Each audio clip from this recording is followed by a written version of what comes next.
जय श्री कृष्णा, राधे राधे। मैं राजेश्वरी, आनंद टीवी में आप सभी का बहुत बहुत स्वागत है। हम सब ने श्रवण किया था कल कि हम लोग आज ध्रुव के चरित्र को श्रवण करेंगे। तो आइए ध्रुव के चरित्र को श्रवण करने से पहले हम 2 मिनट भगवान श्री कृष्ण के स्वरूप का ध्यान करते हैं। आइए आप भी हमारे साथ मिलकर के भगवान श्री कृष्ण के स्वरूप का ध्यान कीजिए। सच्चिदानंद रूपाय विश्वोत्पत्त्यादि हेतवे तापत्रय विनाशाय श्री कृष्णाय वयं नमः। तप्त कांचन गौरांगी श्री राधे वृंदावनेश्वरी वृषभानुसुते देवी प्रणमामि हरिप्रिये। श्री हरि के चरणों में प्रणाम, गुरुदेव के चरणों में मेरा प्रणाम है। आप सभी के हृदय में विराजमान मेरे राधा माधव को मैं प्रणाम करती हूँ। आइए मनसा वाचा कर्मणा से ध्रुव की कथा को हम श्रवण करें। ध्रुव उत्तामपाद और सुनीति के पुत्र हैं। उत्तामपाद की 2 पत्नियां थी, सुरुचि और सुनीति। उत्तामपाद कोई नहीं राजन, हम और आप हैं। प्रत्येक व्यक्ति की जो रुचि होती है ना, वो सुरुचि में होती है। 2 पत्नियां थी, सुनीति और सुरुचि। सुनीति का अर्थ क्या है? हम कोई भी काम करते हैं तो अगर वेदत अनुसार हम कोई काम को करें, वो है सुनीति। वेद हमें कहता है, नहीं कहता, इस बात की परमिशन देता है, नहीं देता, उस चीज को याद करके जब हम करते हैं उसको कहते हैं सुनीति। और सुरुचि क्या है कि हम वेद के विषय में नहीं सोचते, वेद कहता है नहीं कहता, हमें पसंद है उस हिसाब से हम करते हैं, उसको कहते हैं सुरुचि। अधिकतर कलयुग में लोगों की पसंद सुरुचि है। ठीक उसी प्रकार से उत्तामपाद की पसंद भी सुरुचि हुई। सुरुचि के पुत्र हुए उत्तम और सुनीति के पुत्र हुए ध्रुव, जो वेदों के अनुसार चलता है, जिनका जीवन काल वेदों के अनुसार होता है।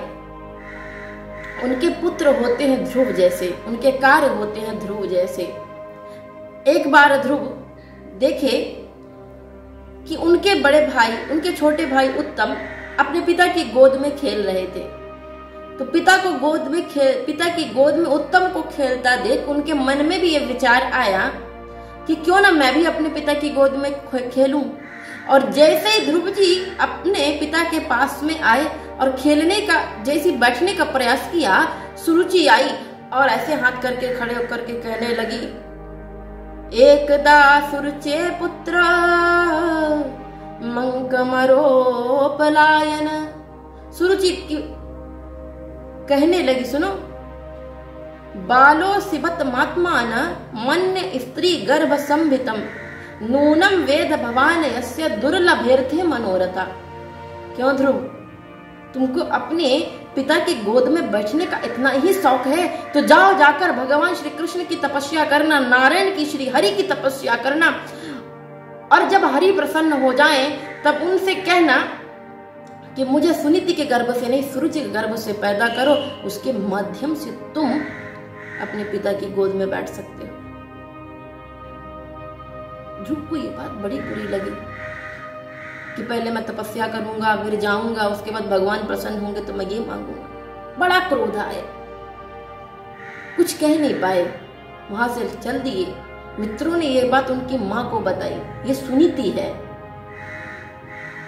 माँ अगर चाहती तो कह देती, बेटा सुन, तेरी माँ ने ऐसा कहा है तो तू भी ऐसा कह देता।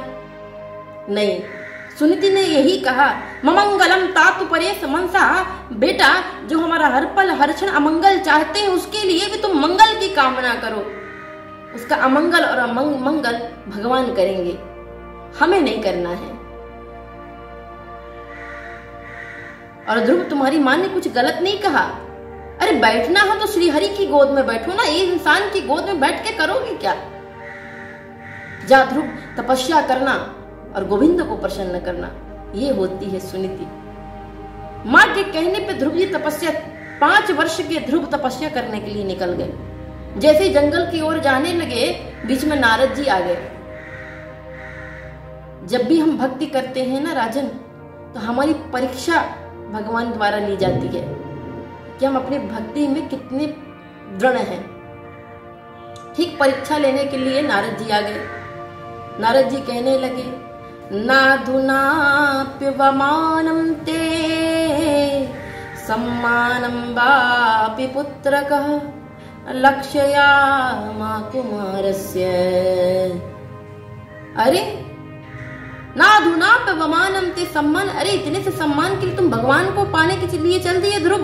कहाँ जा रहे हो? जंगल में जा रहे हो भगवान को प्राप्त करने के लिए। सुनो ध्रुव, तीव्र योग समाधिना, जिसको प्राप्त करने के लिए बड़े बड़े योगी, बड़े बड़े महात्मा, बड़े बड़े अलमात्मा तरसते हैं, तुम उसको पाने के लिए जा रहे हो। ध्रुव जी कहने लगे, कुछ भी हो हमको भगवान को पाना है, मेरी माँ ने कहा है। तब नारद जी कहने लगे, पता है जहां तुम तपस्या करने के लिए जाओगे वहां बड़े बड़े हाथी, बड़े बड़े शेर, बड़े बड़े सर्प रहते हैं। ध्रुव जी कहने लगे, मुझे डर नहीं लगता, मुझे तो बस भगवान को पाना है। सबरी की तरह व्याकुलता हो ध्रुव सा दृढ़ निश्चय। दृढ़ निश्चय अगर होना चाहिए तो ध्रुव जैसा होना चाहिए कि मुझे भगवान को प्राप्त करना है। नारद जी ने ध्रुव जी का दृढ़ निश्चय देखकर नारद जी ने कहा, सुनो, पुण्यम मधुवनम यत्र सानिध्यम नित्यदाहरे। मधुवन में जाना,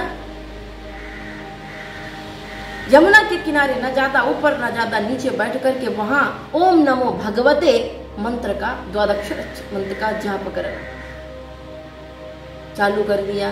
ओम नमो भगवते वासुदेवाय, ओम नमो भगवते मंत्र वासुदेवाय मंत्र का ऐसा जाप किया कि 3-3 दिन में सूखी बेर खाने लगे, 6-6 दिन में जल पीने लगे, 9-9 दिन में वायु पी करके रहने लगे और 12-12 दिन में वायु पर से भी काबू पा लिया। भगवान मजबूर हो गए दर्शन देने के लिए।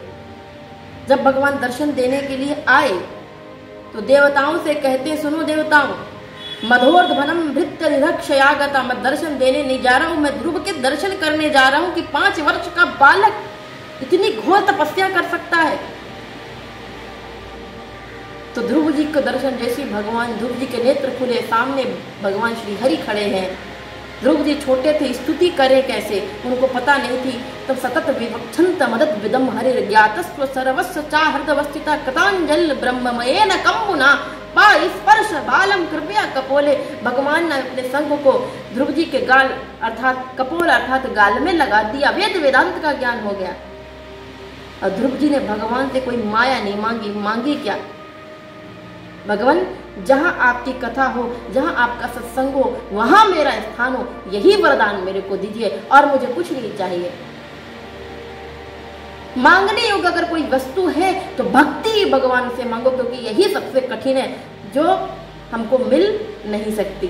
आगे की कथा हम कल श्रवण करेंगे। तब तक के लिए राधे राधे।